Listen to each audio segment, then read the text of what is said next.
Thank God it's Friday. Monday's a brand new start.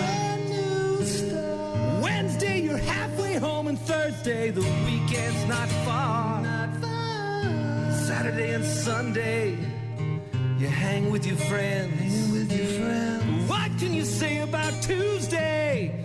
Nothing, not a damn thing. Tuesday bites, Tuesday sucks, Tuesday blows, go away.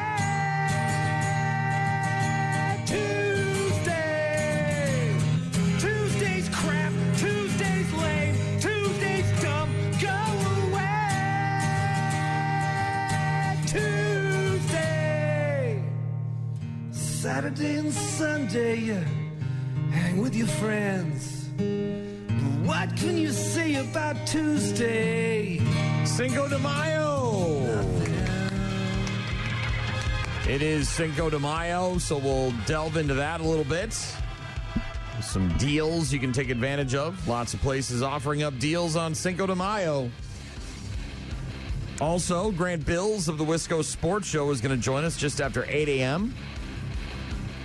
I wonder if he participates in Cinco de Mayo chicanery. Probably. A little Some guacamole and some margaritas and something some like that. I'm making tacos. chicken enchiladas. I don't know if we're going to even have dinner tonight. We got to go to a neighborhood meeting.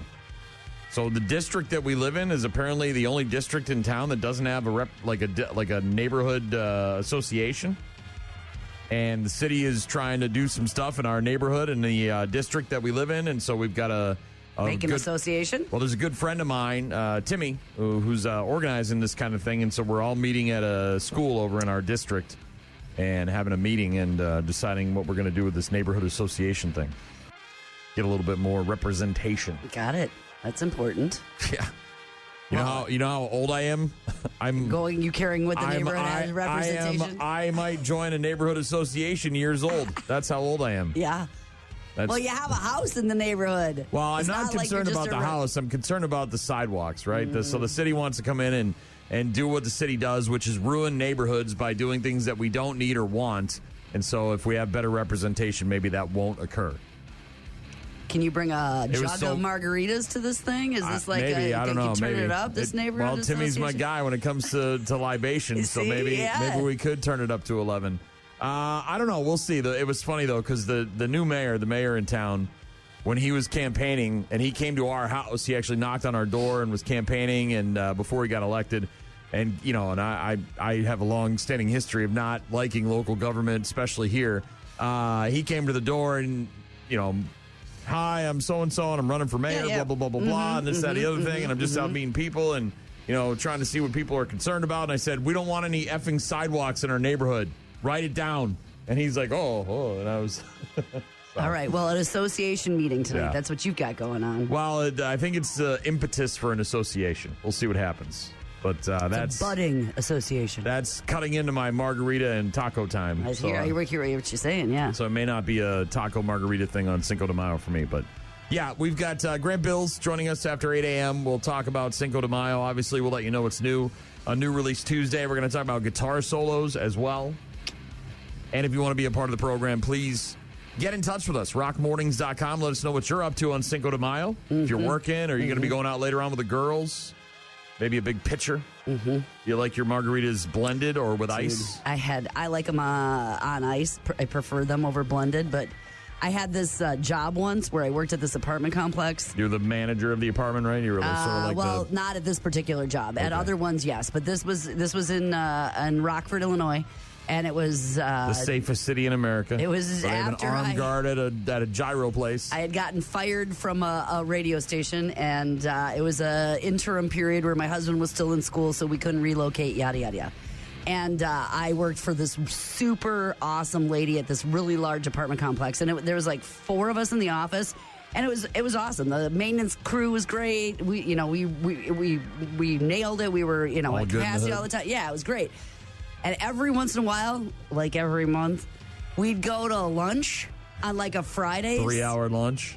And we'd go with the intention of having lunch, right? We'll be back, and we put the sign on the apartment complex.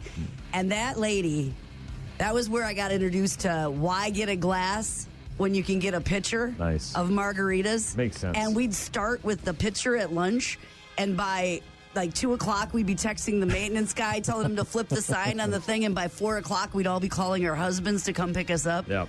Yeah, margarita lunches. Pitchers.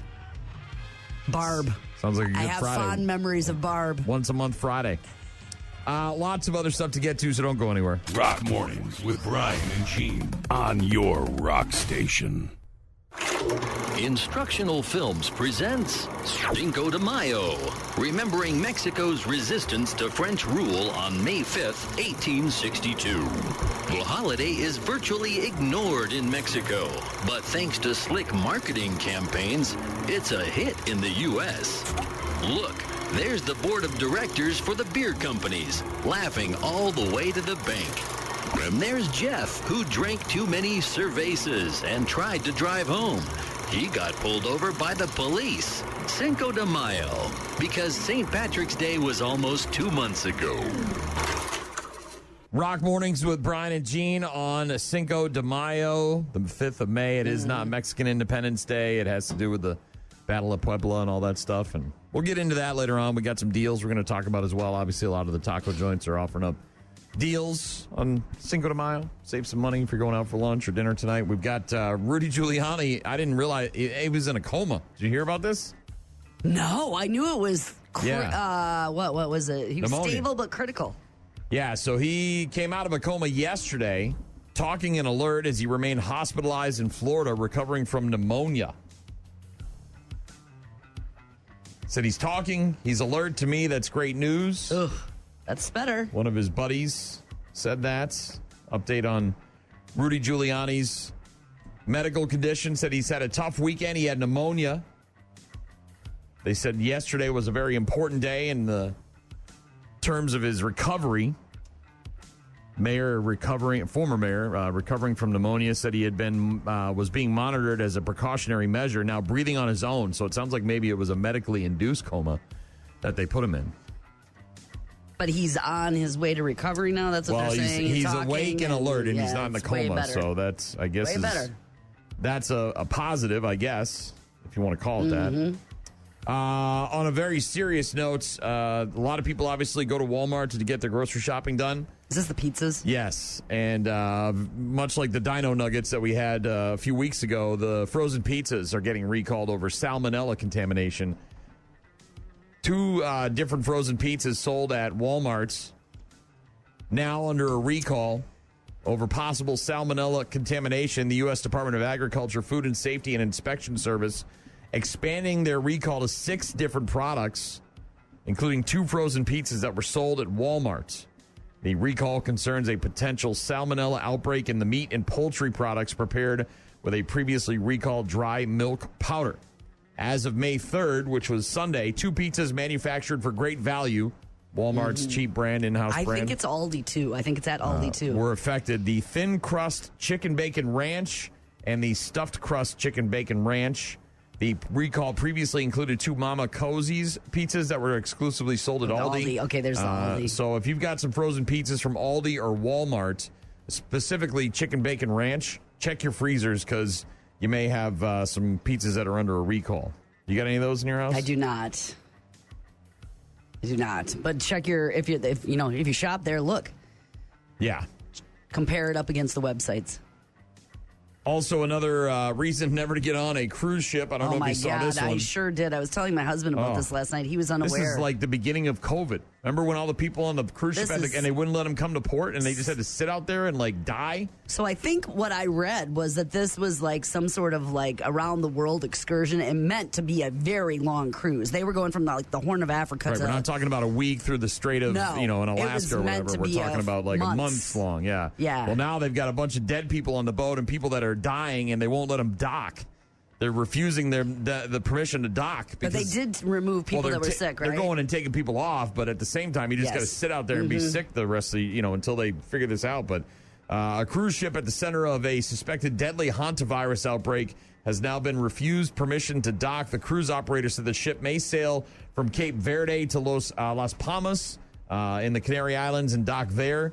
seriously ill people, 150 people still on board, 2 of them seriously ill. They did have a couple of deaths as well. The virus is suspected to have killed 3 passengers and sickened several others. 1 patient hospitalized in critical condition, testing confirming the hantavirus as the source of infection. Ongoing risk to the general public from the disease, which is rare in humans, not easily transmitted, low, and there was no need for panic. But yeah, these people are they're all contained on this boat, but at the same time, no thanks. Passengers are 23 different countries, including 17 Americans, required to follow very strict precautionary measures, including isolation, medical monitoring. The West African nation of Cape Verde said it had decided not to let the cruise ship dock at the port as a precautionary measure. Oceanwide Expeditions is the operator of the cruise, said in a statement earlier yesterday that the ship may sail from Cape Verde to another spot and dock there if they're allowed. Yeah, well, what's so terrifying about this, and I've seen videos from people who were on the cruise, obviously it's terrifying, but there's 2 different kinds of this virus, and one is, obviously it's contracted, I don't know if you saw, but from the feces, urine, or saliva of mice and rodents. Yeah, which is, so they got a rat outbreak on this ship. Well, no, apparently they don't, but they think that they may have encountered it when they were traveling, like when they were on land somewhere. No, like it's not on the actual boat, like maybe when they were docked at one of the locations.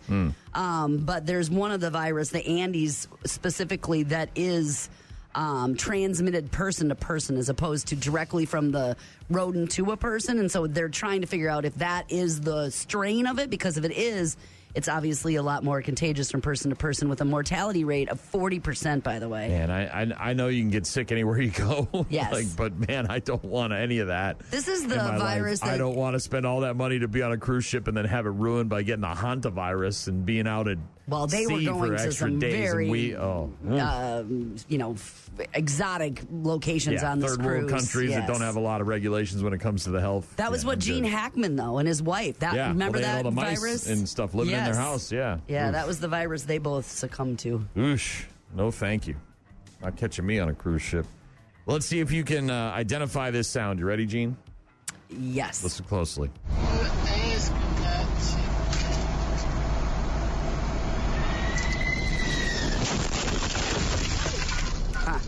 I only know because I saw this video. Who didn't? This is the guy driving. That poor bastard. He's driving a delivery truck, and the plane coming in right from Italy hits the telephone pole, which then the pole hits him in the truck. Yes.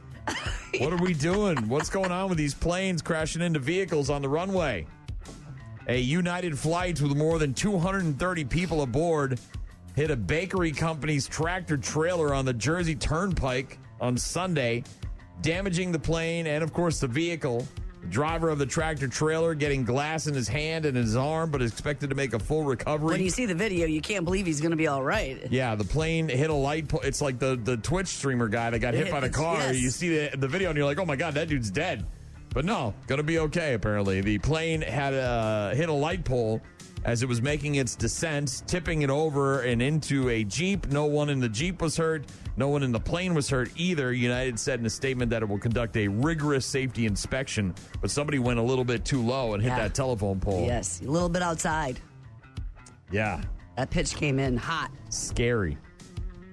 That video all over social media, though. That dude just Well, you can see that he sees truck. Something out of the corner of his eye. He recognizes something, but is that a bird? What are you going to do? What are you going to do? Yeah. Oh, that's a plane. Yeah. That's bad. How was do you got to what's the sitch with all the bakery products? Was it full? Was it a full load? I have no idea, but that's a warm Cinnabon. Wow. Anytime the vehicle gets involved in some sort of accident, I'm assuming the bakery products are a loss. Yeah, that's plane fuel. You don't take a chance. Ah, man. That's a bummer.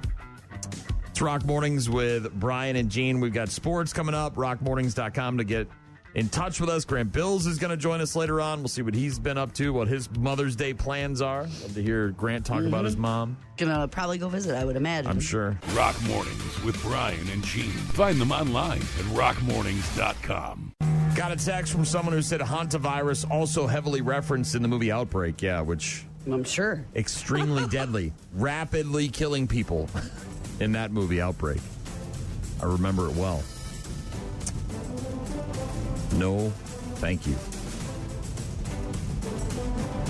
You spend all that money, the cruise of a lifetime, a legendary experience, a once-in-a-lifetime sort of thing, and then all of a sudden you're dying from hantavirus and they won't let you off the boat. No, thank you, dude. I want no part of that. Ugh. Gross. The Brewers started a 3-game series with the Cardinals last night. Didn't work out so well, but they did get Jackson Chourio back. In the air to right. Walker on the run. He's under. He's got it. And the Cardinals take round 1 against Milwaukee. And, partner, the Redbirds are 5-0 against the Central.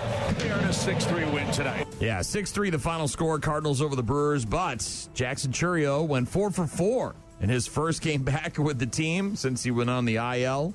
The morning of opening day, had that fractured bone in his left hand after he played for the Venezuelan team in the World Baseball Classic. But now he's back in the lineup, and he's already producing 4 for 4. That's pretty impressive in a return from the IL. Same 2 teams tonight, by the way, at 6:45, Brewers and Cardinals in the midst of a 3-game series. NBA last night, Knicks with a 1-0 lead now in that series against the 76ers after a 137-98 blowout. They absolutely blew the doors off of the 76ers. And in the other game last night, the Timberwolves upsetting the Spurs in San Antonio. Shot clock running down. Comes down to perhaps this. Off the heel. Rebound. Wemby. He said go. No timeout covered. Champagny. Step back for 3. The side of the rim, cannot get it to go, and Minnesota comes in on the road and steals game 1. Yeah, Spurs had a chance to win the game with a 3-pointer at the buzzer, but it clanked off the rim, and the T-Wolves held on for a 104-102 win, take a 1-0 series lead. In the NBA tonight, Cleveland is at Detroit for game 1 of that second-round series. That starts at 6 p.m. on Peacock, and then you've got the Lakers at the Thunder at 7:30 on NBC and Peacock. In the NHL last night, Hurricanes needed overtime, but they beat the Philadelphia Flyers 3-2. Walker scoops it up, speeding through center. Walker in over the line, got it for Hall. Hall, strong move coming in toward the net. They score! Taylor Hall wins it in game 2. Hurricanes now have a 2-0 series lead over the Philadelphia Flyers. And in the other game last night in the NHL, the Vegas Golden Knights beat the Anaheim Ducks 3-1. They take a 1-0 series lead. Tonight in the NHL, there is just one game. You got the Wild at Colorado. 7 p.m. on ESPN for game 2 of that series. Colorado is up 1-0. Tigers, their ace, perhaps one of the best pitchers in Major League Baseball, 2-time defending American League Cy Young Award winner Tariq Skubal, is going to need arthroscopic surgery for loose bodies in his left elbow. The nice thing is, unlike Tommy John surgery, not going to need quicker. Yeah, it's only about 2 to 3 months, so he should be back sometime later this summer, as the Tigers will hopefully be in the playoff race. You've got loose bodies. What do you mean I got loose bodies? I don't know. That was weird. It came out of nowhere. The Packers, they need a backup quarterback. They sent Malik Willis to Miami, where he threw out a really bad first pitch. So they went with Tyrod Taylor. Go, Pack, go! Green Bay signing veteran Tyrod Taylor, expected to be the favorite to back up Jordan Love, entering his 4th season as the starter for Green Bay. Tyrod Taylor is a replacement for Malik Willis, who was behind Jordan Love the last couple of seasons before he signed with the Dolphins in free agency. So, yeah, did you hear that they might push the schedule announced back by a week? Yeah, they're supposed to do it in May, right? Yeah. Usually it's like late May, and then we get... What I don't like about it is the trickling, right? It's supposed to be released the week of May 11th, most likely usually on Wednesday. In this case, would be the 13th. But now they're saying possibly the schedule would be released the following week, looking at more like the 18th or around there instead. I just don't like the fact that they try to make a big deal out of the schedule release, but then we've got a whole bunch of games the week before, like little trickles. And if you want to make it a big release and do a TV show or whatever, then fine. And have it be one thing. Yeah. It's typically been the second week in May that's been the target for the last few years, but now they're saying possibly later in May, maybe possibly even into June. But like you said, maybe the games will start coming out, and then all of a sudden, especially with the international games, they want people to try to get their tickets and all that crap. And the other thing, too, it's similar to the Super Bowl, right, where the ads are coming out before the Super Bowl. I used to like to watch the ads during the Super Bowl and kind of be surprised, and now you're like, okay. Well, what do we already know about the schedule? Well, kind of a lot. Yeah, well, look, you know who they're going to face at home and on the road. You usually know the international games. You usually know set. who the international teams are going to be. You may not know the dates or where they're going to play. But September 9th is the very first day of the season, right? Isn't that when the Seahawks will play? Elsewhere in the NBA, back to the NBA, the Orlando Magic firing their head coach, Jamal Mosley. Screw you! You're fired! He spent the last 5 seasons with the Magic, leading them out of a rebuild into the playoffs each of the past 3 seasons. So they did have some success with this guy as the head coach, but they failed to advance past the first round in any of those 3 seasons where they made the playoffs. And they just lost to the Detroit Pistons in 7 games, blowing that 3-1 series lead. And they said, all right, that's enough. We've seen enough. We're moving on. So they fired his ass like a day after they lost Game 7 to the Pistons. Sports on Rock Mornings with Brian and Gene. We'll get to Daughtry in a bit. Rock Mornings with Brian and Gene on your rock station. What day of Mayo is it? Cinco. So Cinco de Mayo already?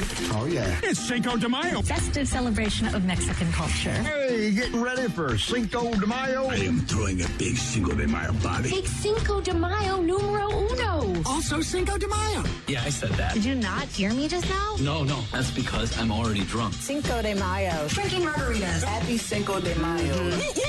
It's showtime. Cinco de Mayo, obviously. It's also Astronaut Day in honor of Alan Shepard being the first American to go into orbit. National Concert Day. We're going to talk about guitar solos later on. National Hoagie Day. Odd. I had a hoagie over the weekend. It was delish. And it's also Revenge of the Fifth. Continuing on with the Star Wars theme from yesterday. Most people, however, would say that today is just plain old Cinco de Mayo. Taking Taco Tuesday to the next level. The last time it occurred on the same day, on a Tuesday, was in 2020, coronavirus year. So enjoy your tacos. So now we're back to being free. We're not letting the government tell us what to do anymore. Get your chips and queso and celebrate. You can actually go out and be outside with other people and won't get arrested. You can double dip if you're close to your folks. You took the chip, you dipped it, you took a bite, and then you dipped it again. It's like putting your whole mouth in the bowl. If you prefer to stay in and DoorDash, there's plenty of stuff on television tonight, including the NBA playoffs. The conference semifinals continue with Game 1 between the Pistons and Cavaliers on Peacock. That tips off at 6 p.m. And then Game 1 of the Western Conference semifinals between the Lakers and the Thunder starts at 7:30. Early tip-off there. That game, by the way, on NBC. NBA on NBC. Also on television tonight, the Netflix series Funny AF with Kevin Hart. First season finale of that on Netflix. 4th season finale of Will Trent is on ABC. And the 2nd season finale of NCIS Origins on CBS tonight. Don't worry, there's still new episodes of NCIS and NCIS Sydney tonight, even though Origins is wrapping up its season tonight. Fallon's new with Justin Hartley and Maddie Kelly. Kimmel's new with John Mulaney and Isa Gonzalez. Stephen Colbert is talking to the former president, Barack Hussein Obama, and Meg Stalter is going to be on with Seth Meyers. Not sure if you heard, but Dolly Parton. Yeah, I did hear. Got some health issues as well. Not as severe as Rudy Giuliani, but she had to cancel her Vegas residency. The good news is I'm responding really well to meds and treatments, and I'm improving every day. Now, the bad news is it's going to take me a little while before I'm up to stage performance level. Just think of me as like an old classic car that once restored can be better than ever. On a more serious note, I am truly sorry that I'm going to miss all of you that had tickets to see me in Las Vegas. Well, you get on to Vegas, and you have a big time. And hopefully, sometime, you'll come up to New York and maybe see my show. She in her 80s, right? She's 80. By the way, she was responding really well to the meds and treatment kidney stones and improving every day, but the bad news is it's going to take some time. Well, you're 80. Yeah. It takes a while Everything to takes recover. time. She's also been having some dizzy spells, I guess. You don't want to be on stage with that. Carrying around her banjos, guitars on her 5-inch heels, not a good idea until that's all cleared up. If, and you hate to say it, but does it clear up? Will it clear up to make her stage ready again? But she says so, and it's going to just take her some time. All right. Dolly Parton, Vegas residency, been canceled. Saw the Eagles added a bunch of shows to their Sphere appearances. They added a bunch. They had to close down a show early too. They had a medical emergency on stage. All these people getting old, man. Mm-hmm. Getting old. Today is New Release Tuesday, and new on DVD, GOAT, rated PG. I'm Will Harris. I'm Brian here. All my life, I've always wanted to play professional warball. Like my hero, Jack Fillmore. I'm the best in the game. Oh, you must have lost your mind. Where the fiercest animals compete in the most dangerous stadium. They can flee. Oh, no. Come on, Olivia. You know what? I'm good here. I live here now. But there's only one problem. I'm a small in a world of big. I got next. A go. A go? What are the rules, y'all? Small change ball. Wanna bet? All I need is one shot to show the world this kid got game. That, of course, is Caleb McLaughlin, who was Lucas on Stranger Things, voicing that character. Also, in the GOAT film, rated PG on DVD today, Gabrielle Union, Steph Curry, David Harbour, Nick Kroll, Patton Oswalt, Jelly Roll, Jennifer Hudson. This is the GOAT that wants to play basketball, right? Animation and very popular. Rated R on DVD today, Wuthering Heights, Margot Robbie and Jacob Elordi, the umpteenth make of Wuthering Heights, the book. What? Yeah, out for streaming, and you can watch it. And DVD on DVD. Yeah. People are, yeah. Also on DVD today, rated PG, a movie called Solo Mio, starring Kevin James, Kim Coates, and Allison Hannigan. That's the flute chick from American Pie. Left heartbroken in Rome after a wedding disaster, a stranded groom finds his ruined honeymoon transformed by a determined local. Solo Mio, rated PG. Rated R and on DVD today for New Release Tuesday, Dracula. This is the one with Christoph Waltz. My order has been studying this for 400 years. And you're the first to have captured a specimen alive. These creatures are the result of a divine curse. What exactly did I capture? A vampire. For 400 years now, we've been looking for the source.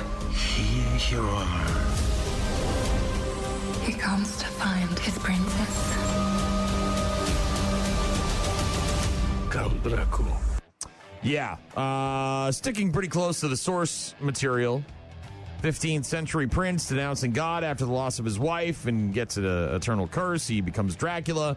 Christoph Waltz plays Van Helsing, who's got to chase him down and try to kill him. Trying to find his love, yada, yada, yada. It's rated R. It's called Dracula. It's on DVD for New Release Tuesday. You've also got one of these intellectual property movies. The Popeye the Sailor Man, the Mickey the Mouse, the Winnie the Pooh. So this is the Bambi Reckoning film, where a car wreck strands a mother and her son in the deep woods where a mutated, vengeful deer stalks them. We're visiting his dad's family.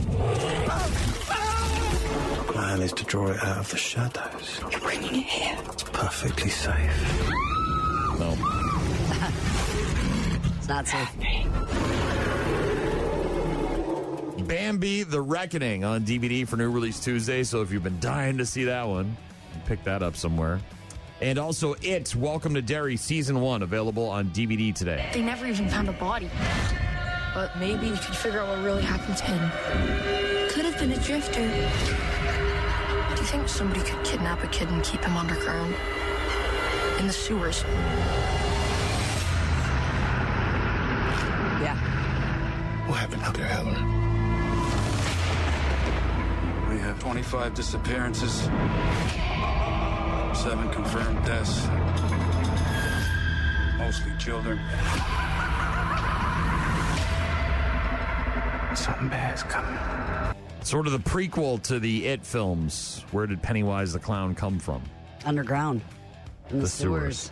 Welcome to Derry, season 1 on DVD today.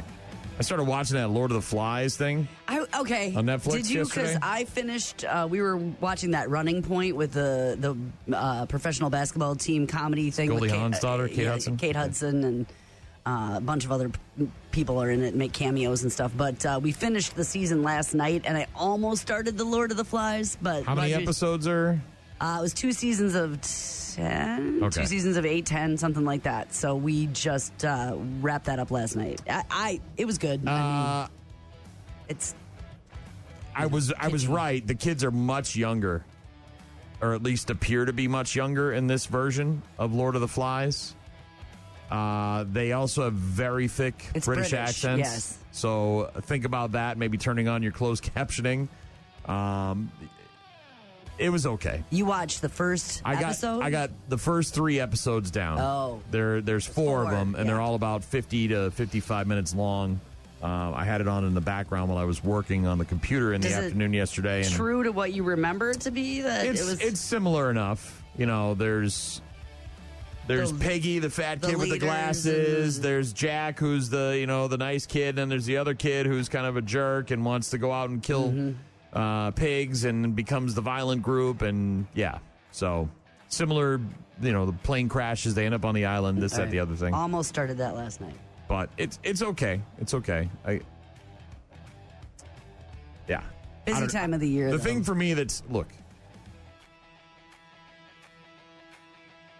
some of these kids are like 4 or 5 years old, and they're on a deserted island, and they have no means. They have nothing, right? And they're surviving for weeks and months. They don't really stamp a time on this thing in terms of how long they've lived here, but you can kind of tell it's not just a few days, right? This is taking place over the course of several weeks and maybe even months, and they're surviving. These little kids. I find that very hard to believe. Out in the wild, little kids, no drowning, they took them down diseases. 5, 6, 7 years from the original storyline. You think they just see and maybe my memories of the movie are a little bit fuzzy. But it just feels like some of the kids in this series are much younger than what they were in the movie, Lord of the Flies. So that's on Netflix, by the way. We'll get to Grant Bills, Bad News, Happy Music, all that coming up in just a bit. Rock Mornings with Brian and Gene. Find them online at rockmornings.com. Imagine, if you will, a world where Cinco de Mayo falls on Taco Tuesday, only to be ruined by a virus named after a Mexican beer. You've entered the 2020 zone. Yeah, that was the last time that Cinco de Mayo fell on a Taco Tuesday. The coronavirus here. When you couldn't leave your house or they would arrest you. So get an extra large Rita and celebrate. Throw you in the gulag. Now we've got freedom again. We can move about. We can do things. We can go get that queso. Hell yeah. Extra queso.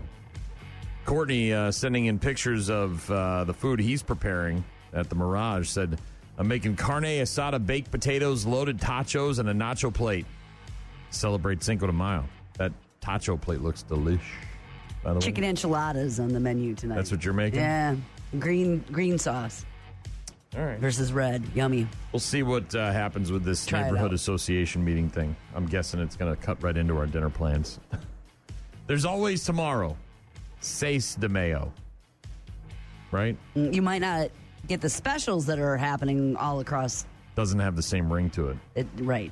Speaking of dining out, restaurants, can you imagine how awesome this would be working for a company that cared about you as an employee and did something cool like this?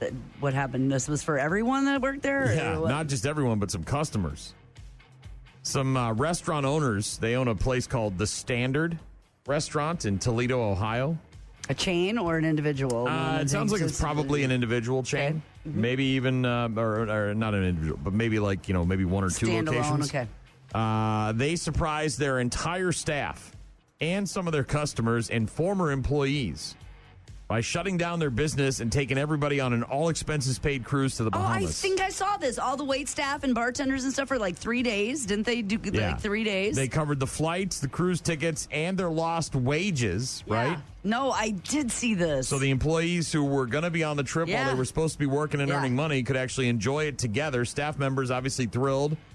Everybody, that's how you make people feel like family, not just saying we're a family here and then playing some crap-ass video. You're not family. You're so they just my boss. closed their couple of restaurants, right, and took everybody that works there, dishwashers, bartenders, servers, and said, hey, we're taking you on this cruise. We'll pay you while you're gone. You're getting on a plane later today, kind of. I mean, it was like a short notice. Yeah, I don't think there was a ton of notice. I mean, they obviously had to have time to get ready and get packed and all that crap, but the Standard Restaurant in Toledo back in January treating dozens of their employees along with a couple of former staff members and loyal customers to a 3-day Royal Caribbean cruise stopping in Bimini and Nassau in the Bahamas. The couple that owns the restaurant paid for flights and cruise tickets so the staff could just relax and enjoy the experience. Major first for a lot of their employees. Yeah, I didn't realize it was also some customers. I had heard that it was the employees, but... One of the cooks, a guy named Andrew Jackson, whose nickname is Duke, had never been on a plane, never gone on a cruise, never even stepped into the ocean, right? He's just one of these dudes. He said, at first I was nervous because I've never been on a cruise. I've never been on a plane. I've never been anywhere. I've never been in the ocean before. Yeah, so hell of a good time. Everybody went on there as employees, and when we left and went back home, everybody was like family. That's definitely how you treat your employees better. Pretty cool. The cruise, by the way, including karaoke nights, beach visits, scavenger hunts, basketball competitions, large group dinners, coworkers getting to bond outside of the restaurants. And they closed, and not only did they take them on this all-expenses-paid cruise for a couple of days, they also paid their wages while they were off. Staff members also received holiday bonuses on top of the vacation. Boy, they must be killing it at that restaurant. How awesome would that be? Employee retention. Yeah. I mean, the happiness of your employees. Can you imagine? Lucky to be having that done in a restaurant. Well, it's not especially in this day and age, restaurants are not like overflowing with cash. Yeah. Elsewhere in the good news department, we obviously saw over the weekend at the Kentucky Derby, Great White flipping on its back, bucking its jockey off, and not being able to start the race. So I'm they had to so scratch glad him. he didn't get hurt because they would have right there put him down. There. They don't wait around. But I mean, that he got back up and was healthy and it's gonna be okay. I don't think this horse is a racing horse, but a 20-year-old horse caught in a scary situation last month in Illinois. He was swept away by floodwaters. So we obviously saw a lot of flooding in our area and throughout the region when we had those severe storms in March and April. He was eventually rescued after an intense 8-hour effort that involved firefighters, water rescue teams, and a veterinarian. He's now recovering at home. Your instinct is to want to help it, and you can't just jump in and help him. I know everyone was just going through different emotions, trying to figure out what the next step is to help him. You could tell he was looking at us, wondering why we weren't out there helping him, and I felt so bad because I didn't want him to think we were just watching him. We started building the raft system that you probably have seen pictures of. We moved the animal across with the boat. We activated the Mavis box alarm system for Swiftwater technicians. Yeah, whole lot of teamwork getting this horse rescued as he's freaking out, and your instinct is to dive in and try to save him like a dog, but it's a horse. What are you going to do? It takes a lot of effort to get that animal out of the water and mud maybe or wherever they're trapped. And now he's back home and on dry land. Probably a little bit happier. Standard, by the way, chef-owned and operated restaurant located in Toledo, Ohio. It sounds like it's just one location, bringing a modern twist to the American bistro experience. So it's a little upscale, right? High-quality ingredients, welcoming atmosphere. Looking to become a neighborhood favorite. Let's take a look at the food menu here. See what they got. Mussels, whipped feta cheese, dill deviled eggs, crab cake. These are appetizers. Charcuterie nachos. They've got blackened shrimp, sea bass, spaghetti and meatballs, chicken scarapello. Must have made a big splash grilled in the salmon, neighborhood that they're seafood doing well. pasta. It's tough to make it as a restaurant right now. Real tough. A 6 or a 10-ounce filet. They got a 12-ounce strip, a 16-ounce ribeye. They got a 24-ounce cowboy ribeye. They got a whole bunch of other stuff on the menu, too. Ooh, French onion soup. Hell yeah. The Standard in Toledo, Ohio. Sounds delish. And they're killing it, man. They're able to take all their employees to a 3-day cruise. They're lucky. We're going to talk more about Cinco de Mayo. We'll get to some specials that you can take advantage of. Yes, please. We'll talk to Grant Bilse of the Wisco Sports Show, and we'll get to Bad News, Happy Music. Rock Mornings with Brian and Gene. Start your day with Rock Mornings. Cinco de Mayo, the 5th of May. And a lot of places offering up deals on food. Mostly taco places. Mm-hmm. A lot of chain restaurants out there. Chipotle, by the way, is giving fans a treat on Cinco de Mayo. Digital guests. So you got to do this through the app, which is usually how they do these things. That's almost always how they do these things. You can get free chips and queso blanco or chips and guac with an entree purchase today using the code Cinco26 on the Chipotle app and at their website, chipotle.com.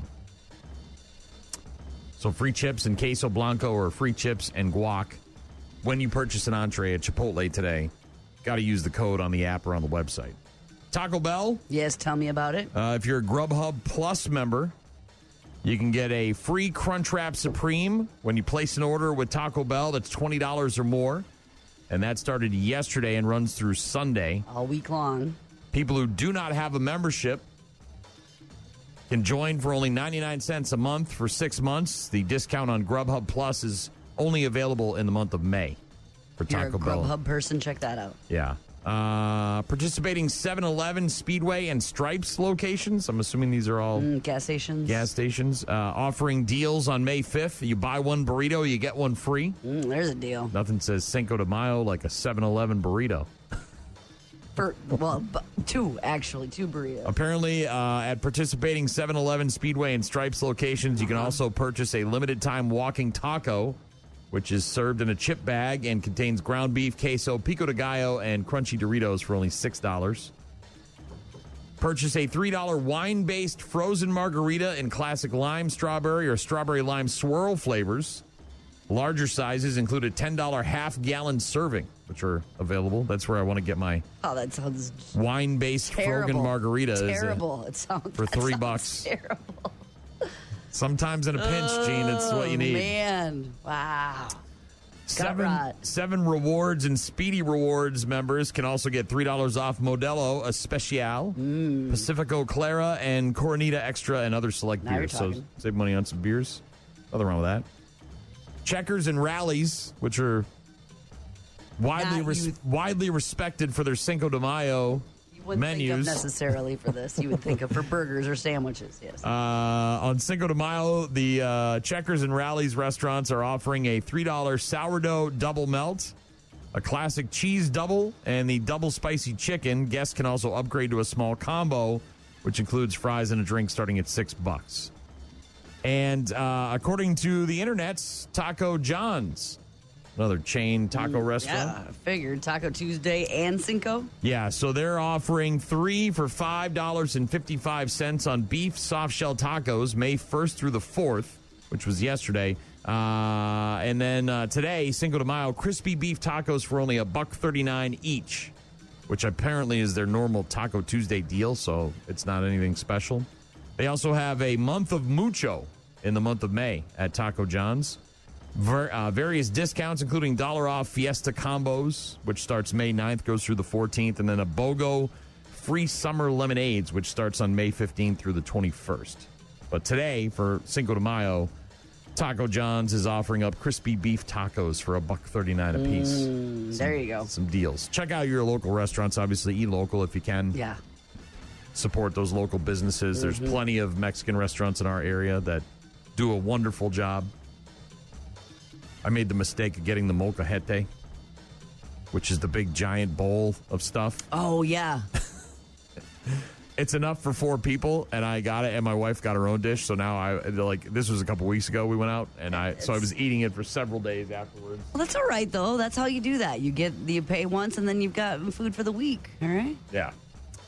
Speaking of Taco Bell, there's apparently a Taco Bell in West Seattle that closed in 1991, which was 35 years ago. Taco Bell closed in 1991. It was just a location, not like the only one, but it was a location in West Seattle that closed in 91, and they just had a funeral for this place. This is going to happen, this Taco Bell funeral. I'm pumped. I mean, this is like in April. I'm like, oh my God. Then I get a text saying, hey, would you want to be one of the pallbearers? I was like, it's happening. It's happening.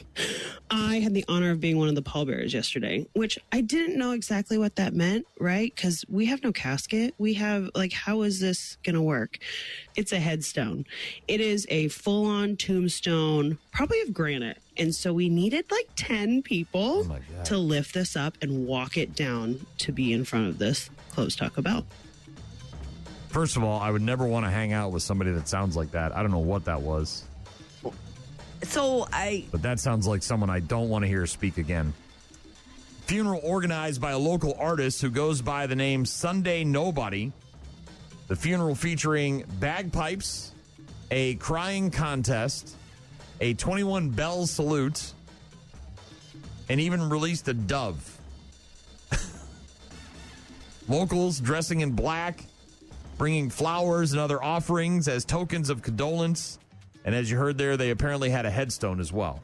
Yeah, I see the headstone. It's funny because it's got the Taco Bell logo on it. It's 35 years ago. That person that was speaking wasn't even alive when that place was open. That's the part. I think the gesture of it is kind of funny. If you lived in that neighborhood and it had just happened and everybody's kind of mourning it, this just closed last week, let's have a funeral for it. So the place is vacant, has been vacant for a while. It still looks like a Taco Bell. It's been a bunch of different restaurants since then, including a teriyaki place, a Japanese eatery, and 4 different Thai restaurants. No plans to hold funerals for any of those establishments, but apparently people in the community love that Taco Bell so much that they came out that 35 years later they decided to have a funeral for it. Even a local council member showed up and said, my deepest condolences to the West Seattle Taco Bell community. Like I said, them losing that Taco Bell in real time with the funeral is kind of funny. If it had just shuttered its doors and everybody's like, our neighborhood, I love the Taco Bell, let's go out and do this thing. Yeah, and get 35 together. years, and you got a bunch of people there that weren't even alive when it was open. I thought you were going to say maybe it was shuttered and closed, and then they opened it like a vault and everything was time stood still kind of thing, yeah. Well, I think, much like my idea with McDonald's, you could probably do that with any chain restaurant. I thought my idea for McDonald's was brilliant. I'm sticking to that. Where you have one location in the central United States somewhere. It serves everything. And it serves everything they've ever had on the menu, right? So if you want to get McSketty, which they had at one point, mixed spaghetti back in the 80s or whatever the hell that was, you can't get it here. You can't order it online. You can't Grubhub it. You got to go to that location, but they got it all right there. You can get a Shamrock Shake in July. Yeah. Anytime. That would be very hard to manage, I think. How many items do you think McDonald's has had over the years that they no longer have? Hard to manage. Just in America, too. I mean, think of all the international items. Well, and all the stuff that used to be on the Taco Bell menu, that all these things that they keep bringing back and circling through and or cycling through and all that stuff. And they could do something like that. I would drive to check that out. Sports coming up. Grant Bilse coming up. Bad news. Happy music coming up. Guitar solos. Going to be talking about that as well. Just got a text from Selective Hearing Stu. Said, picking up our Cinco de Mayo puppy today. A Texas rescue. She's had a hard start. Well, if she's going home with you, then she's going to have a good finish. Do you have a name picked out? I don't. I didn't include a name, so maybe they're waiting to get home and have a vote or something like that. Rock Mornings with Brian and Gene. Find the daily podcast at rockmornings.com.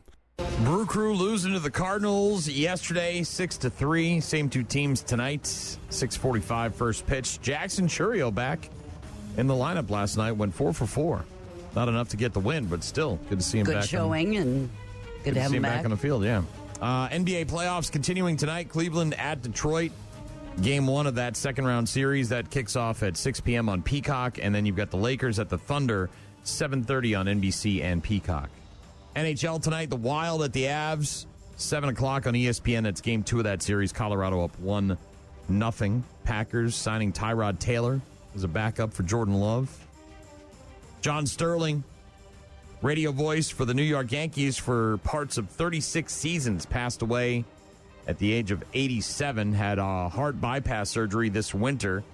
Was attended by healthcare aides at his home in Edgewater, New Jersey. After the procedure, really Yankees said he died at the New Jersey hospital.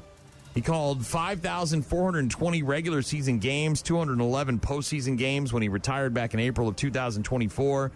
Just after the season start, he broadcast 5,060 consecutive games from September 89 through July 2019 after beginning with the Yankees as a pregame host. But yeah, he passed away just the other day at the age of 87. Elsewhere in the world of sports, a man stabbed to death early on Monday at Busch Stadium in St. Louis after an alleged dispute between members of a cleaning crew at the Cardinals ballpark. Police called to a block outside of the stadium just before 3 a.m. on Monday. Like coworkers against each other kind of thing? Not quite sure. They found the victim, a 27-year-old man, not yet identified. Police took a 65-year-old man into custody. Investigation ongoing. Both police and the team said the two people involved were third-party contractors. So, yeah, it sounds like maybe these guys are hired by the team to come in and clean the ballpark. Yeah, after everybody leaves. And they got into a fight, and then one guy stabbed the other guy to death. We're aware of an isolated altercation that occurred between two on-site contracted individuals during the overnight hours on Monday morning. The St. Louis Metropolitan Police dispatched to investigate, and our security team is cooperating with the department in its investigation. The safety and security of our fans, yada, yada, yada. But, yeah, sounds like a couple of guys that they pay to come in and clean the ballpark after everybody goes home for the night. Mm-hmm. Got into some sort of dispute. I'm guessing it was a long-running feud. Or they just met each other and one of them's not stable. Who knows? But at least it had nothing to do with the ballpark, the people, the fans, or competing fans of two different teams going at it with each other. In another violent baseball news, a Mississippi sheriff's deputy has now been stripped of his badge and fired after a fight with an umpire that was captured on video during a weekend 14 and under baseball tournament in Starkville. So it was his kid or something that played? Well, it sounds like this guy was a coach on the team, and there's video of it. There's several videos of it, but Sheriff Shank. The guy's name is Shank. Okay. Sheriff Shank Phelps, the county sheriff's office there, said on Monday that Lieutenant Darrell Hawley had been terminated over the incident, saying he's no longer employed. Said, it's my decision, yes, when he was asked about it. Didn't elaborate on why the decision came so quickly. Usually there's an investigation, but it was a 14-year-old travel ball game in Starkville, a coach and an umpire. And the coach ended up being this sheriff's deputy who was throwing hands at this umpire, knocked him down. Umpire Jeff Akins, along with the sheriff's deputy, both arrested, charged with fight not into self-defense for their roles. Holly's son can be seen on the video punching the umpire in the back of the head, so the guy's kid gets involved. Aiken's family reports that he needed medical care at the hospital due to the fight. So, yeah, it's a woman that claimed to be the Mississippi umpire's daughter went on social media to address the fight, saying, "You done, buddy. We will not be silent. This will not go away." Tournament officials releasing a statement on social media condemning the fight, saying the Grand Slam Mississippi unequivocally condemns the events that took place during the Starkville tournament. Youth sports are built on respect, integrity, safety, yada, yada, yada. But yeah, so it's this guy was a deputy there in the community and the coach of this 14 and under travel baseball team. Got into it with the umpire at this tournament, and then starts beating his ass. And the deputy's kid jumps in and starts hitting the umpire as well. And there's again a lot of video. He's a kid. Is that what you're saying? Well, 14 and under. Yeah. Yeah. Ugh. Apparently there was another incident at a 11 and under tournament in Oklahoma as well, but that's why you can't find umps and barely coaches and all that to be in kids' sports. Man. Parents are psychos. Mm-hmm. And that guy's supposed to maintain a level head. He's also supposed to be the police. Yes. Dude. Yes. That's the guy you want with a gun in his hand on the side of the road. dealing with people that are speeding or smoking weed or whatever. Good quality stock right there. Guitar solos. We're going to get to that next. Don't go anywhere. Rock Mornings with Brian and Gene. Weekdays, 6 to 9. Rolling Stone putting out a new list of the 100 greatest guitar solos of all time. Now, any list is open to argument. That's what lists are for. Some people would say that their favorite guitar solo is, Kirk Hammett in one. Some people would say that something that it's a list Zach of Wilde favorites. has done, right? So it's going to be well, but these are not favorites. They're calling these the greatest guitar solos of all time. And obviously, if you speak to talented musicians, people who actually play the guitar, know the guitar, are technical about the guitar, they might have a different opinion about some Tom, Dick, or Harry who just likes listening to music. Yeah, there's going to be musicians, and then I'm guessing that there's some undisputable songs and names on this list where you go, okay, if you're looking for, Jimi Hendrix has to be on here, right? He's in the top 5. Yeah, because of the revolutionary improv way of playing that he had, and taking the guitar to its full potential. You got to have Eddie Van Halen on there. I'm sure he's in the top 5 as well. Yeah. So there's going to be. Let's just say that if you were to look this list up online at Rolling Stone's website, you would certainly disagree with some of the top 10.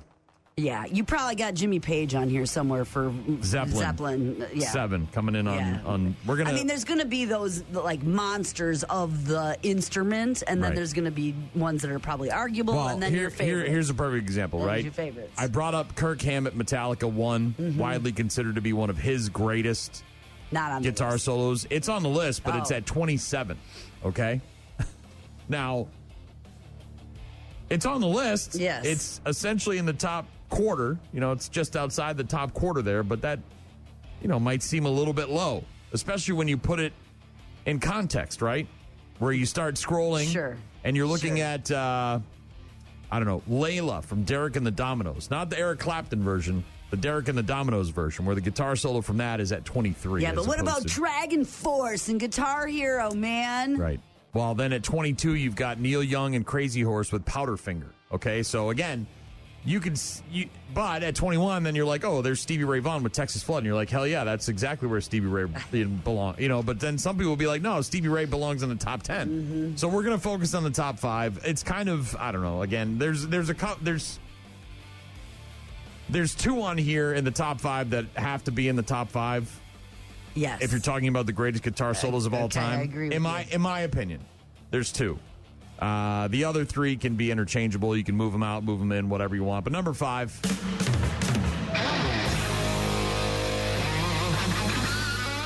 Look, here's what we're going to do. Yes. We're going to have a song called Eruption, and you're just going to wheelie for 5 minutes. And then we're going to go into another song right after that. Cool. Sounds like the whammy bar. That was Eddie Van Halen. It was...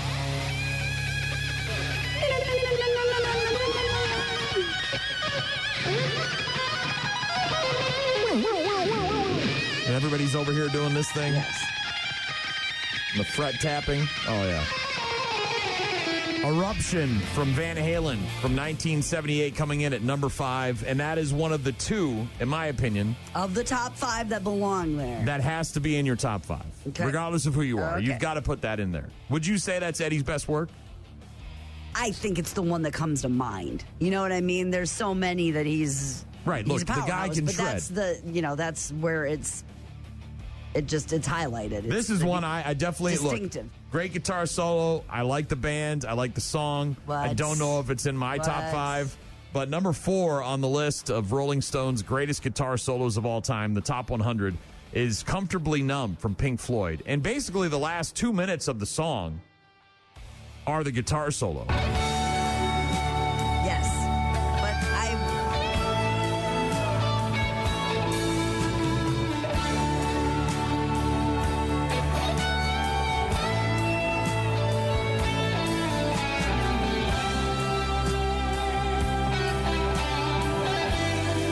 For me, for my money personally, I would move Freebird into the top 5 somewhere. I mean, that is one of the most iconic guitar solos of all time. Everybody plays it. People yell it out at concerts at bands that aren't Lynyrd Skynyrd. So I don't know. I would take Pink Floyd with Comfortably Numb, the guitar solo from that, and I would...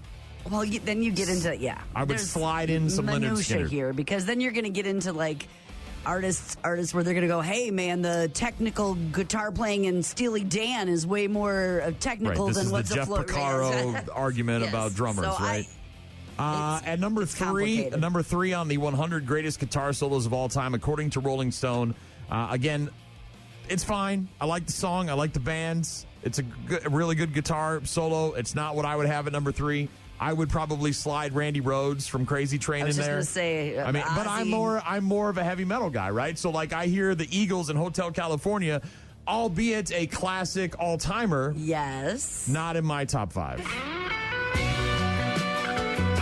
can get where it might be on the list, though. And I'm not a guitar player. I've never played a guitar. I don't know how to play guitar. I don't claim to know anything more than what I know. But what you're going to tell me is we're going through these top 5 and you don't have Purple Rain in here, right, from Prince? And that would move up on your list? Is that what's Well, we haven't reached the other song. I told you there's 2 in the Rolling Stone top 5 that I would keep. One of them was Van Halen's Eruption. I would move out Comfortably Numb from Pink Floyd and the Eagles' Hotel California, and I would supplant them with... Again, Lynyrd Skynyrd, Freebird. And some Metallica here. And some Ozzy Osbourne with Crazy Train. And then we get to the second song on the list, a song that not very well known. It's not a radio hit. It's not one that a lot of people know about. It's a Hendrix tune, and I believe Hendrix belongs on a list. Yes, of course, has widely to. considered to be one of the greatest guitar players of all time. But it's a song that it's not on the radio, right? So it's called Machine Gun. It's from 1970. It is a hell of a guitar solo. I mean, I listened to it in its entirety this morning, but it's definitely not what I would put in my top 5.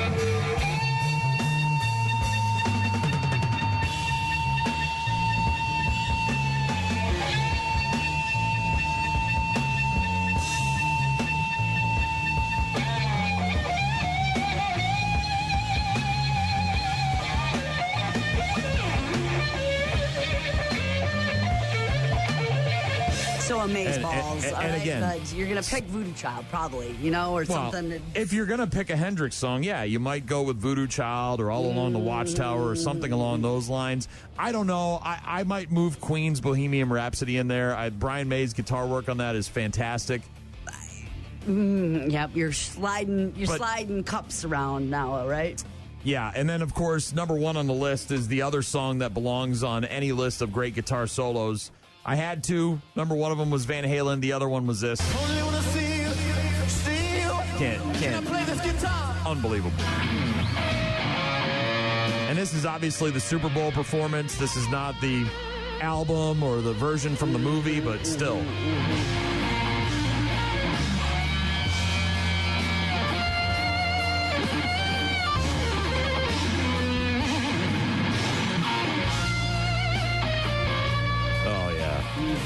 Prince's Purple Rain, the guitar solo from that, number 1 on the Rolling Stone list of the 100 greatest guitar solos of all time. If you want to go through the list, it's on their website, rollingstone.com. And the whole list and look, is on all there, the greats are on there, right? Okay? Yes. Slash is on there. Yngwie Malmsteen is on there. Steve Vai is on there. All of them. They're all on there somewhere. But, again, when you're talking about lists, it's all kind of subjective. Yeah, let's fight about it. But I feel like you've got to have some, you can't just have some, I don't know, you've got to have the big names in the top 5. Right, this is where the fight comes in. So everybody, what about Dream Theater, man? How come they're not on the list? They might be. I know. I'm just saying. It's Rock Mornings with Brian and Gene. Best guitar riffs of all time. Solos. Different than riffs. Yeah, true. Way different than riffs. Rolling Stones list, and you can argue. Let us know what you think. Yeah, get on the website, get in touch with us, go to rockmornings.com. Some of them belong, and maybe some of them are arguable. Well, and again, moving things in and out. Somebody said Eddie's work and Michael Jackson's song also comes to mind, yeah. Well, I mean, you had Kerry King and Beastie Boys, you had Eddie and Michael Jackson, so yeah. Mike. Come on, Mike. You can't have Alter Bridge Blackbird in the top 5. What are you doing here? Not saying it's not a good guy or good solo. Come on, man. I'm talking top 5 of all time here, bro. All time. Come on, put the joint down, Mike. Uh-huh. Put the joint down, all right? You've been altered. That's what you've been. Number 1. Mike, you're a crack smoker. Is this the guy with the stupid... I don't know, but... The submarine? Is this the guy with the submarine movie take? Mike, you're way off base, bro. Way off base. An Alter Bridge song is your number 1 guitar solo of all time? Yeah. Oh, man. You might put Johnny Be Good before that there. My dang-a-lang. Yeah, come on, man. Rock Mornings with Brian and Gene. Find them online at rockmornings.com. 8:15-ish on Tuesday mornings. We're joined by the one and only host of the Wisco Sports Show. That would be Grant Bilse. You can hear his program weekday afternoons all across the state of Wisconsin on stations like WKTY in La Crosse and Sports Talk 105.1 in Eau Claire. Grant Bilse, how are you, sir? I'm doing excellent. It's a beautiful morning. The flowers are blooming. Everything's green. I'm very well. How about you both? Good. Do you have seasonal allergies? No. Oh, look at you. Just like me, we're safe. Although I stepped in a stinging nettle on Sunday with my left foot, which I didn't think was that big of a deal. It's annoying when it happens, but normally it doesn't last very long. My foot is swollen, and here we are 2 days later. It's still prickly itching. And itchy, yeah. So maybe I need to get some sort of a treatment, but no seasonal allergies, however. All right. That's not bad. Let's get to the baseball stuff real quick. Jackson Churio back 4 for 4 last night. They didn't win the game, but you got to be happy with the results of Jackson Churio coming off the IL. Yeah, 2 doubles, 2 singles, a walk, and until the 9th inning, they scored 1 run. So, look, the Brewers' offense still might stink, and it might be an awful, miserable, pain-inducing watch, but at least we get to see Jackson Churio get a couple of knocks. So, last night's jaded me quite a bit. It's great to have him back, and he looks awesome. What's the rest of the lineup looked crappy. What's the latest on the Miz? He left the bump a little early this weekend. What do we know about that? He threw a bullpen yesterday, or it might have been on Sunday, and it doesn't seem to me like he's going to miss a start, and it seems like for sure he's not going to go on the IL. Just cramping. So it seems like nothing significant at all. Maybe he gets to start pushed back or something, but that would be just my guess. Seeing what I saw, that would be as bad as it could get. Grant, the Packers signing Tyrod Taylor as the backup for Jordan Love after Malik Willis went to Miami and threw out a terrible first pitch for the Marlins over the weekend. I don't know if you saw that. I'm sure you did. But yes. How do we feel about Tyrod Taylor? Journeyman, been around the league for a long time. Should be okay. He should be okay. I think that's a perfect way to describe him.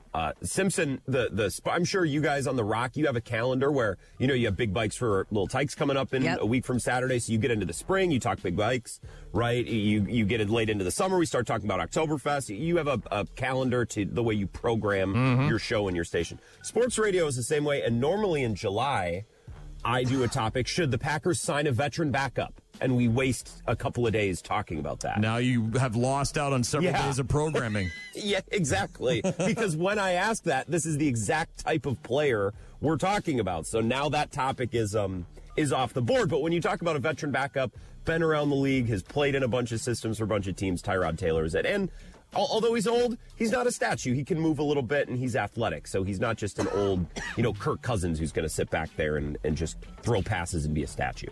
Elsewhere, the Bucs have apparently hired a new coach, and they've also not done anything yet with not Grant Bilse, but with Giannis. What's your reaction to the new head coach, and what are your thoughts on Giannis? Well, I believe the new coach is getting introduced today. I don't know if it'll be this afternoon or this evening. Try to get some coverage of it on my show tonight. I'm in for Bill this week, so we'll hit that tomorrow. I think it's a good hire. He will bring an offensive structure and a defensive structure, and he will have a clue. Do you think his hiring is an attempt to keep Giannis, or is this what the Bucs wanted to do all along? I think he is a fine coach that's a big improvement on Doc. and that can only help trying to retain Giannis. I think the biggest problem to keeping Giannis is still the roster. I don't think Doc Rivers was good, but they don't have enough good players. You know what I mean? And bringing in the coach might help a little bit. And if Giannis really didn't like Doc, then maybe this helps more than a little bit. But they still got, not enough good players. That would be my number one concern. But I do like the coach. All right. Grant, on to other things. It's Mother's Day on Sunday. What are you doing for your mother, your beautiful, wonderful, lovely mother? And do you need any help doing things for your mother? No, I do not. I do not need any help doing things for my mother. So I was telling Gene before we came on the air, I'm going to go see her Sunday. We're going to go to church. Hopefully the weather will be nice and sunny. That's always nice. The big stained glass and everyone's, got their springy clothes on. And then just lunch afterwards. I don't even think we're going to go out. I think we're just going to, we're going to task him with grilling something. Are you bringing flowers or a card or a gift of some sort? Plants maybe? Beautiful plant for outside or something? I mean, I'll bring some sort of flowers. I'll be honest with you, Simpson. It might entail me on Friday or Saturday walking around the neighborhood and snipping. There's so many lilacs, and it's because first of all, that's done by hand, and I think there's some love there, a labor of love. Also, flowers you people are out of your mind with how much you charge for a bouquet of flowers or hanging basket. I'm not a mother, and I've never been a mother, and I'll never be a mother, but I will say that my assumption, and I'm sure Gene will back me up on this, hand-picked flowers are cool when you're a 5-year-old child, but when you're a grown man with a career and a job and an apartment and a paycheck, you should probably get something a little bit nicer than some hand-picked lilacs. Can't you go to the farmer's market there in Madison and pick up some flowers and take those?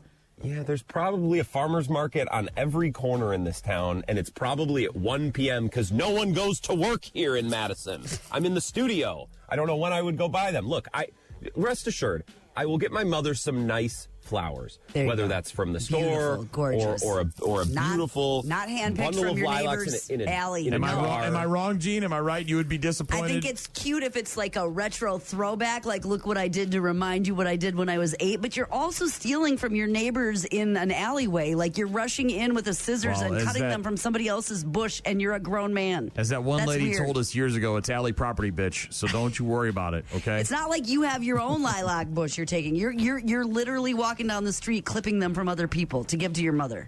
That seems a little, when you describe it like that, if I were to bring your mother flowers, and not saying that I have, but if I were, I would splurge. I would splurge for your mother. Is the bar lower for me with flowers, knowing she could very well be listening right now? She does listen to your show occasionally.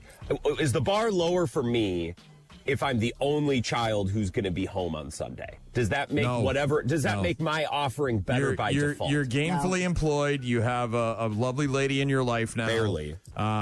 You can't, in addition to the hand-picked flowers, there must be something else. Not just a card. It has to be something else. And it doesn't have to be totally expensive. But it could be a photo of you two together. How about that? Like made into a fridge magnet or something. Can you do that?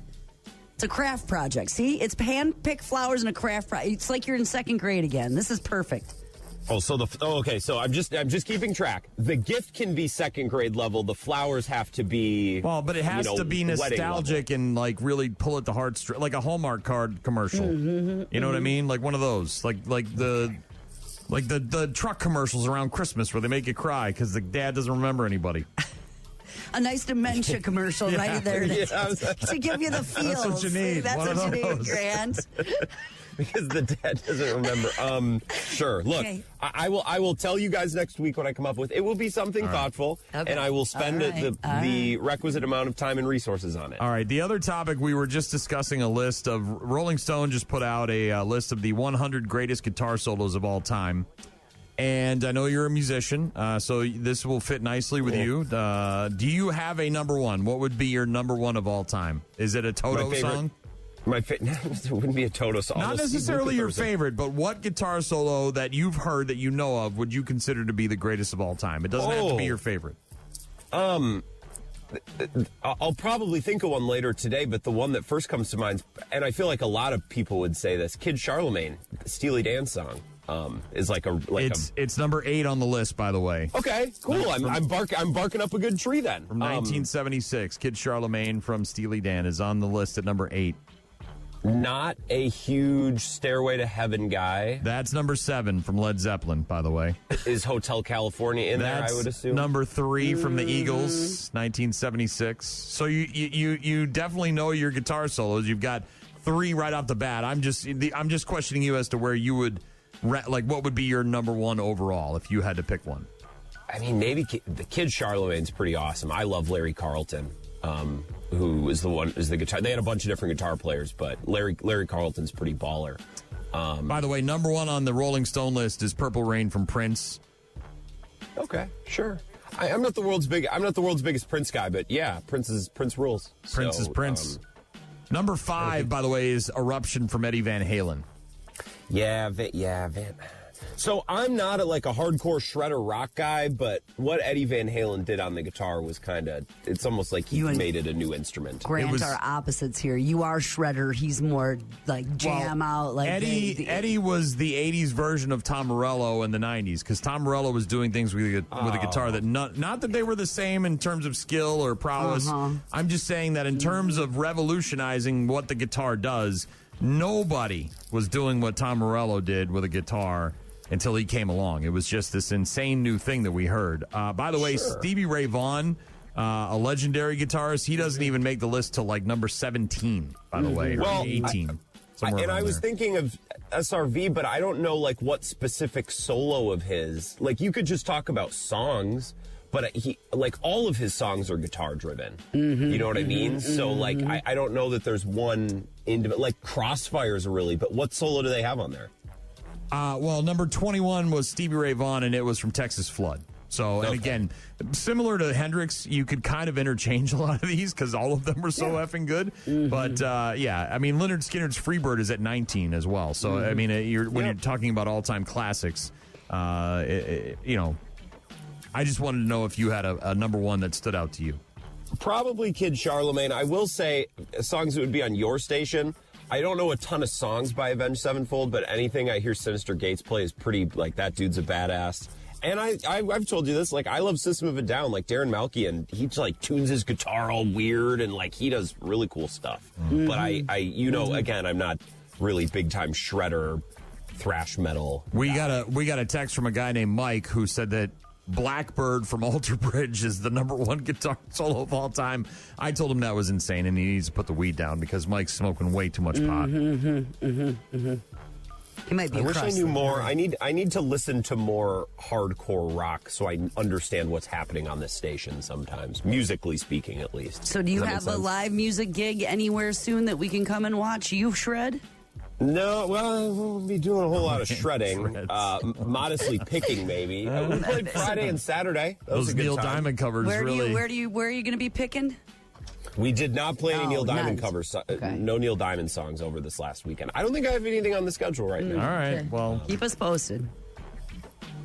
I actually appreciated that I didn't see Simpson at one of our performances this weekend. It's not that I don't love seeing him. It's just I don't need his list of critiques. That's really. I don't critique you. I critique your bandmates.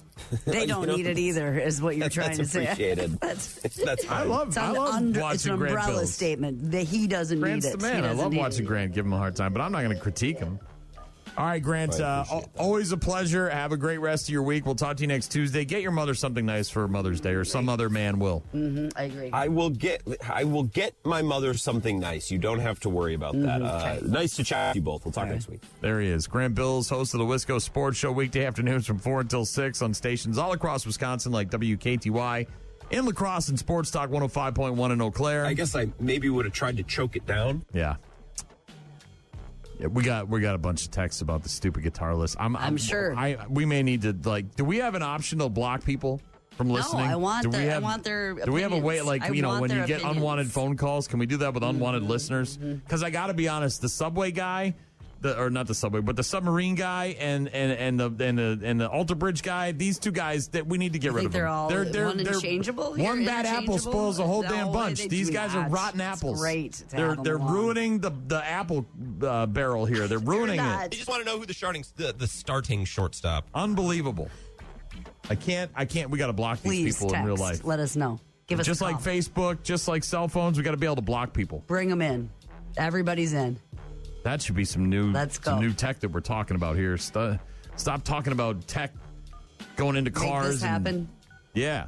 Give us the tech. Give me the power. Block these ass people listening to submarines and the stupid accents and making me mad as hell. Rock Mornings with Brian and Gene. More from Brian and Gene is coming up. You're about to enter a beautiful, exciting, wonderful new world. A cockroach living in your nostril. Now that's just nasty. Add in some haven't pooped for 30 days. Poop is raining from the ceilings. Poop. And sprinkle in some hashtag Florida Man for flavor. Florida Man. Florida Man. Florida Man. Florida Man. Florida Man. Florida Man. Florida Man quits his Burger King job, steals all of their chicken nuggets. It's bad news. Bad news. With happy music. Let's rock. We got several from Florida again today. It's just that time of year, apparently.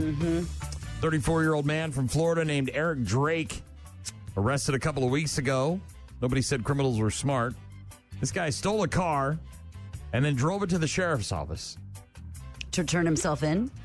Maybe he just needed 3 hots and a cot. I don't know.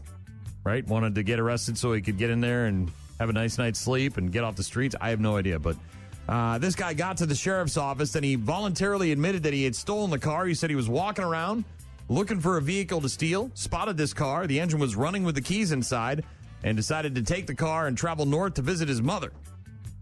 Unclear why he ended up at the sheriff's office instead of his mom's house, but it sounds like he had a change of heart.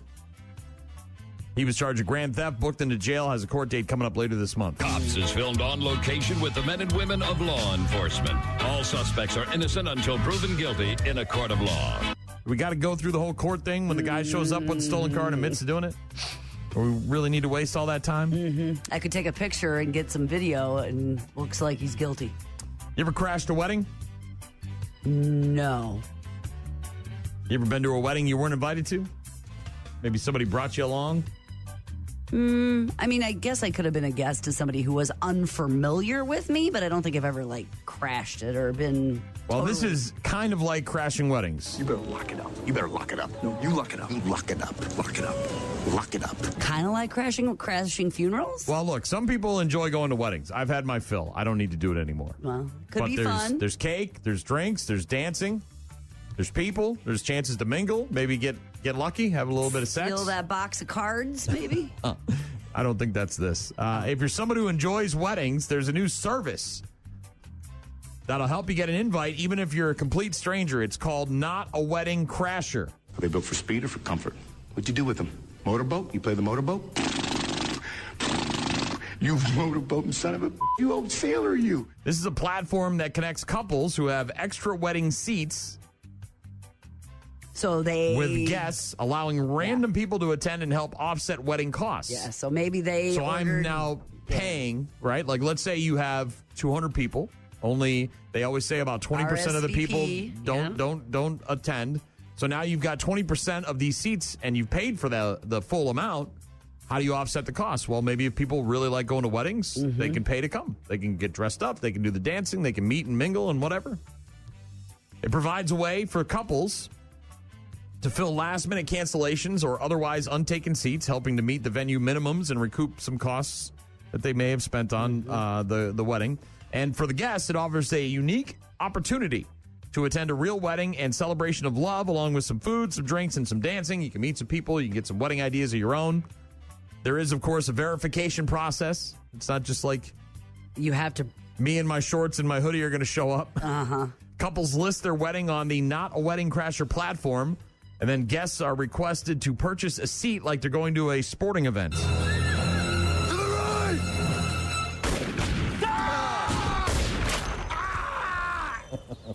Ooh. I got me! I mean, I can see this working if it's really rich or famous, kind of situation where you're never going to get invited to a wedding like that again. You know what I mean? It's on Martha's Vineyard or something, and you're having Wagyu beef, and it's, everybody's taking the boat across the channel or something. But otherwise, it's just to go down to like the church banquet hall. I don't know if I'm having dried maybe chicken. Maybe you really like church banquet halls. Potential guests are verified by a third party using IDs and biometric scans, and then that info is sent to the couple along with their wedding planner or whoever else is involved in those decisions, and they must approve anybody attending the event. It just launched about a month ago, and they've already had more than 300 potential guests sign up, with nearly 10 participating weddings happening in the near future. I gotta get out of here pronto. I got a stage 5 clinger. I need more time. Did you hear what I just said to you? Stage 5, virgin, clinger? Let's go. I'm gonna start the car. I'm serious. Let's go. Cost is determined by the couple that's setting the event, right? That's having the wedding. Mm-hmm. Obviously, if it's going to cost more, they're going to want more. But Not a Wedding Crasher is the name of the platform, the service. You can Google that if you want to find out more about crashing weddings somewhat unofficially. Moving back to Florida, this is disturbing. People are sick, man.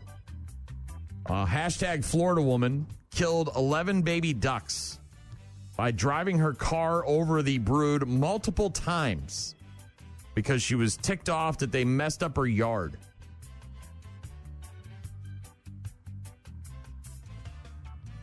Okay.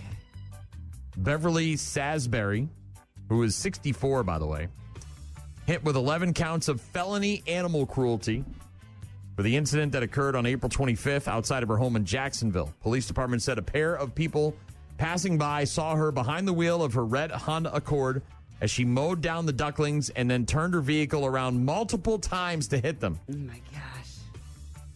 Because what, they were pooping on her lawn or something, and she didn't like that? The mother duck and two ducklings my gosh. were able to dodge the car and survive. The couple who saw it happen must live in the neighborhood or decided to come back. They confronted the woman a couple of days later. She told them she intentionally killed the ducks because she was upset that they had made a mess in her yard. I don't think she cared. They reported the incident to the authorities, provided video of it. Sheriff's deputies spotted the Honda, pulled her over, and arrested her. We do not take animal cruelty cases lightly. And she probably had no idea. I mean, that it was animal cruelty in her mind. I'm sure it was just they were a nuisance and she was getting rid of them. But gross. Yeah. Staying in Florida. A Florida man arrested this week for allegedly threatening beachgoers with a drill.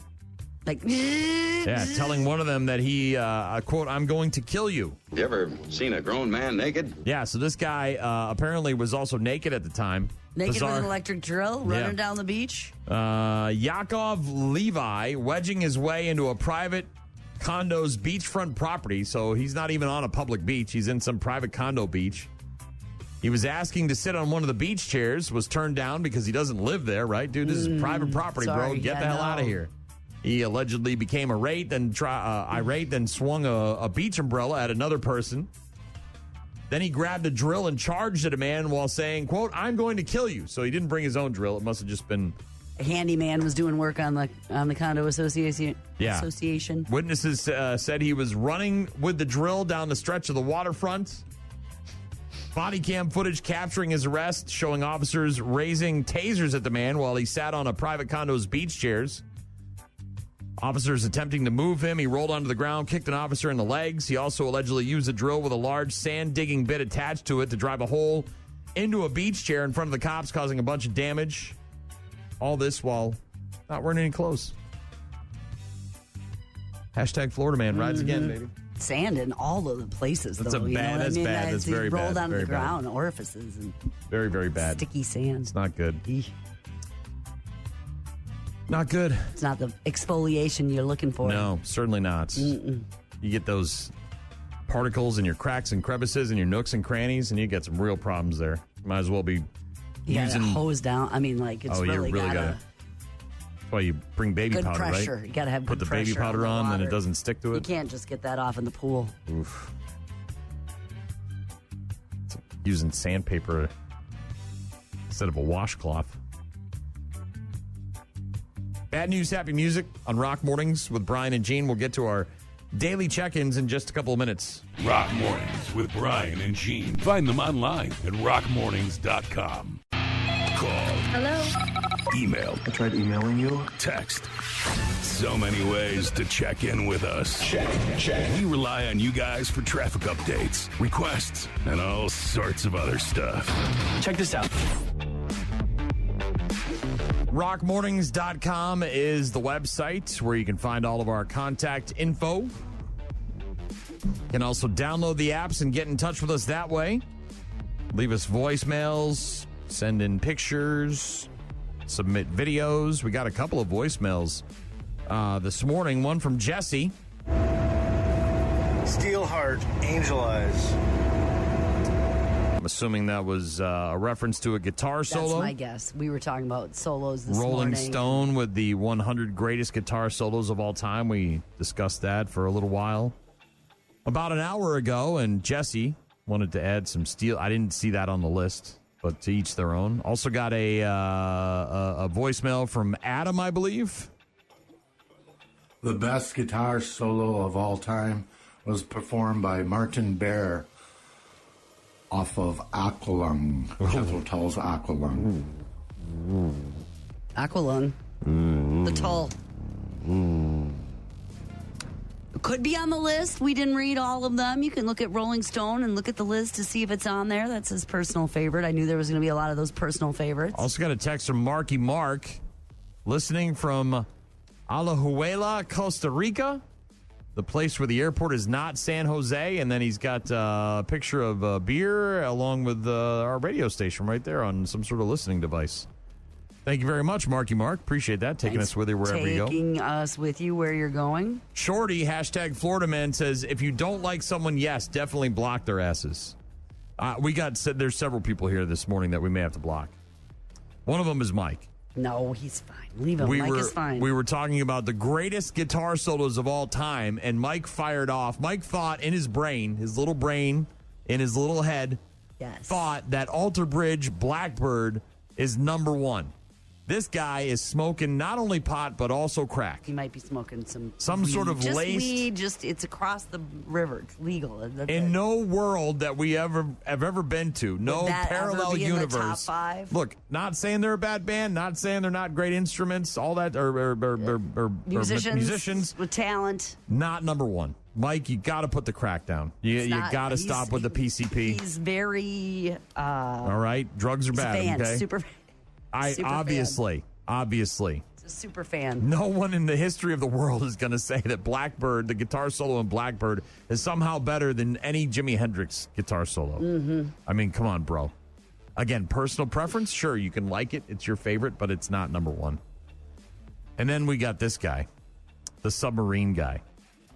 Because I was wondering if Mike was the submarine guy. I didn't scroll back through his text messages because that's a wild take. The take that Blackbird from Alter Bridge, the solo in that is the number one guitar solo of all time, it's almost as bad as thinking that The Hunt for Red October is this great movie, which it's not. So then the person who loves the submarine movie texted in and said, first off, I'm the Hunt for Red October guy, not Mike. Second, in the top 5 has to be any song by A7X, Sinister Gates, effing shreds. There we go. We brought that up earlier talking to Grant. Mentioned Sinister Gates. I wouldn't put him in the top 5. He wasn't in the top 5. I don't think he was even in the top 20. But he does shred, and thank you for that. I also said to this person, you and Mike must hold hands on the weekends. And he hasn't gotten back to you yet. He said, I can't even take you seriously. No taste in movies and poor taste in music, apparently. You probably think Malort is good. Oh, this is good. You don't think Malort Number one, is good. Malort sucks. Number 2, your take on Red October sucks, and Sinister Gates is not in the top 20, so therefore you're wrong. You can have your opinion, though, about the movies and music you like. That's what makes us all different, and that's a wonderful thing. Enjoy your time together with Mike. It's and a coat Michael. Of many colors. Michael motorcycle. Turn his key and watch him pee. Okay. Doc said he looked at the list, and he says, I understand all lists are subjective to people's choices, but one, haven't heard at least a third of the songs on the list. I will say that. As I was looking through the list, there was a lot of music on there that I had never really listened to. Not even the big dogs. It's a little bit deeper than that. When you're saying a more eclectic. Right. And that is part of what makes a list like this so volatile, right? Because there's going to be songs on there that you're like, I don't know that song. And then you go and you listen to the guitar solo and you're like, oh, He also said, number 2, several lead guitar solos that could have been included, like Ace Frehley or Satriani. Yeah. Again, Slash isn't even in the top 10. One of the greatest guitarists out there. Steve Vai, Yngwie Malmsteen, all these guys that are virtuoso guitar players, not even making the top 10. So, yeah, I hear you, bud. I hear you collecting Big Chicken. Red October. That's his choice. He likes the movie. That is an insane movie to love. You've got a Russian sub-captain speaking English with a Scottish accent. I don't know how much further I need to go. He likes and it. then I'm somehow the guy who doesn't. It's underwater, I have no taste in movies. Underwater. I have no taste in movies because I want true to form. I want actual true to form. I want a Russian sub-captain. I don't mind reading it if it's in Russian and he's got a Russian accent, but no, you got freaking Sean Connery down there, Scottish. I've been speaking in English in a Russian submarine. Give me a break. It's a lot of action, though. That guy. Underwater. Maybe get another movie and figure out Thank you what for the movies text. are about. I don't know. It's crazy. It's an insane person.